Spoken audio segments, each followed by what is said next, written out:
They were told to be quiet, and they listened. If you were born between 1928 and 1945, or if you were raised by someone who was, there is a silence living inside your family that most people have never named. It is not shyness. It is not coldness. It is not a personality trait. It is survival. An entire generation learned that the safest thing to do was to say nothing, need nothing, and push through everything. That silence shaped families, marriages, and the inner lives of millions. The world called them the silent generation, but silence was never really a choice. It was a wound dressed up as strength.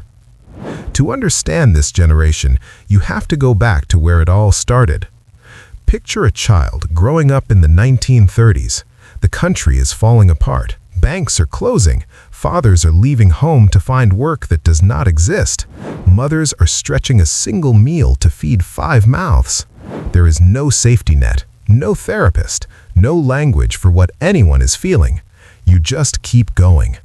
Now, add a world war on top of that. By the time these children were teenagers, the entire planet was at war. Older brothers and fathers shipped off to fight. Families held their breath for years. Death was not abstract. It knocked on your neighbor's door. It sat at your kitchen table in the form of a telegram. In that environment, children learned one rule fast. Do not complain, do not cry, do not take up space. The adults around them were barely holding it together, so the children made themselves small. They learned to read a room before they learned to read a book. They understood that emotions were a luxury no one could afford. And that lesson did not stay on the surface. It went into their bones. It became who they were. After the war ended, after the economy recovered, this generation was handed a promise. Work hard, follow the rules, stay loyal to your company, your country, your spouse. Do not ask questions. Everything will be fine. You will have a house, a family, a pension, and a life that makes sense. For a while, it looked like that promise held. They built stable lives. They bought homes. They raised families. But the cost was invisible. The promise never included the right to feel. It never included permission to grieve. It never said you could rest without guilt or speak without earning the right to be heard. They showed up early and stayed late. They swallowed anger and buried sadness. They stayed in empty marriages because leaving was not what decent people did. The system told them obedience would be rewarded. Materially, it was, but emotionally, they were starving. No one ever said, "You can put the armor down now. The war is over." Not just the one overseas, the one inside you. That conversation never happened. The armor stayed on for a lifetime. When you spend a lifetime suppressing what you feel, your body does not just forget, it keeps score. The anxiety does not vanish because you refuse to name it. It moves into your shoulders. It tightens your chest. It shows up as insomnia at 3 in the morning when the house is quiet and there's nothing left to distract you. Most people from this generation would never use the word anxiety. They called it nerves, a bad stomach, trouble sleeping. But their bodies were stuck in constant alertness. Their nervous systems never came down from the survival mode they entered as children. When you grow up in scarcity and danger, your body stays on guard. Your breathing stays shallow. Your muscles stay tight. You scan for threats even when there are none. Because no one taught you this was a stress response, you assumed that was just how life felt. Heavy, tense, exhausting. This generation carried that tension into their 60s, 70s, and beyond. Doctors treated their blood pressure, their ulcers, their hearts. But rarely did anyone ask, "What are you carrying? What have you never said out loud?" The body was treated, the soul was ignored, and the weight just kept building, year after year in silence. Now imagine carrying this silence your entire life, and then the world changes beyond recognition. The digital age did not pass by the silent generation, it surrounded them. Grandchildren on phones at the dinner table, news that never stops, a culture that rewards loudness, visibility, and constant self-expression, everything they were taught to avoid. For many in this generation, the modern world feels like a foreign country, not because they cannot learn technology, because the values shifted beneath their feet. They were taught that dignity meant privacy, that strength meant silence, that respect was earned by showing up, not showing off. Now the world rewards the opposite.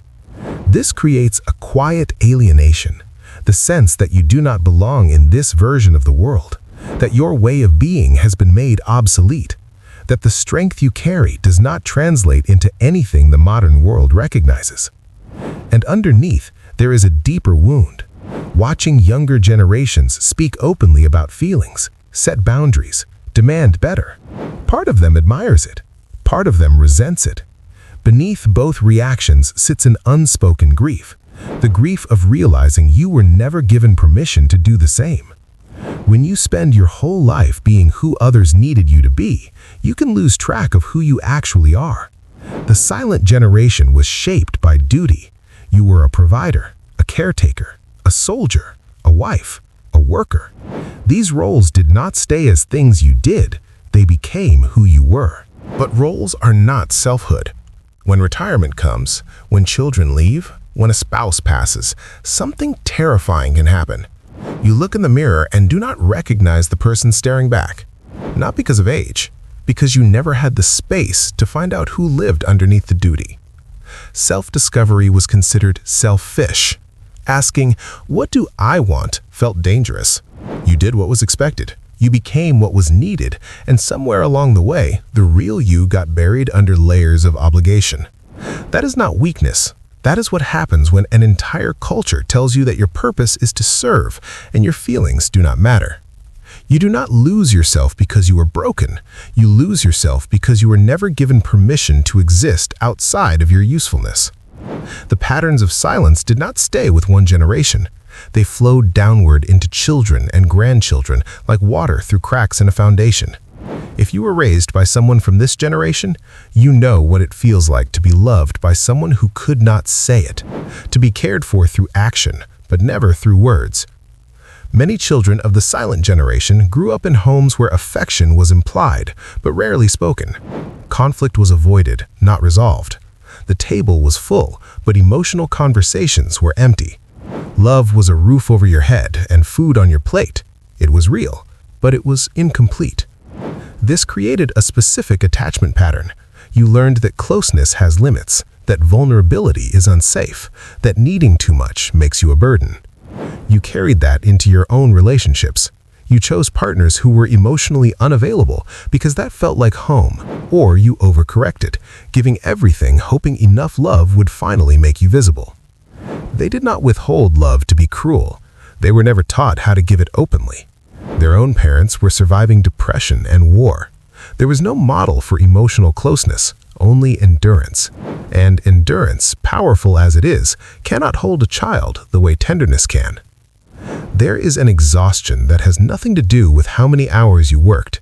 It is the exhaustion of carrying everything inside and never setting it down. This generation did not burn out from hustle culture or productivity pressure. They burned out from decades of emotional labor they were never allowed to name. Think about what it costs to smile when you are hurting, to say you are fine when you are falling apart inside, to hold a family together while your own inner world is crumbling. That takes enormous energy. When you do it for 50 or 60 years, the tiredness moves past your body. It reaches your spirit.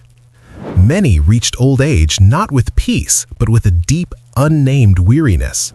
Not because life was bad, but because they were never allowed to be honest about how hard it was. They got better at carrying the weight, and the world mistook their endurance for ease. If you recognize this in someone you love, know that this exhaustion is not a flaw. It is the natural result of a life spent serving others while silencing yourself. It is what happens when strength is defined as the ability to suffer without complaint. If you are part of the silent generation, or if you carry the echoes of their silence in your own life, hear this: you are not cold. You are not broken. You are not too old to feel or too set in your ways to heal. You survived things most people today cannot imagine, and you did it with almost no support. Your silence kept you alive, but you are allowed to set it down now. You are allowed to say what you feel, to admit that something hurt, to let someone in, even at this late hour. Healing does not have an expiration date. And if you are the child or grandchild of this generation, be gentle with them. Their silence is not rejection, it is protection. It is the only language they were taught. You can be the one who starts a new conversation, not with judgment, with understanding. The silent generation was never truly silent. They were screaming on the inside. They just never believed anyone wanted to hear it. This is your sign that someone does. If this video touched something in you, leave a comment below.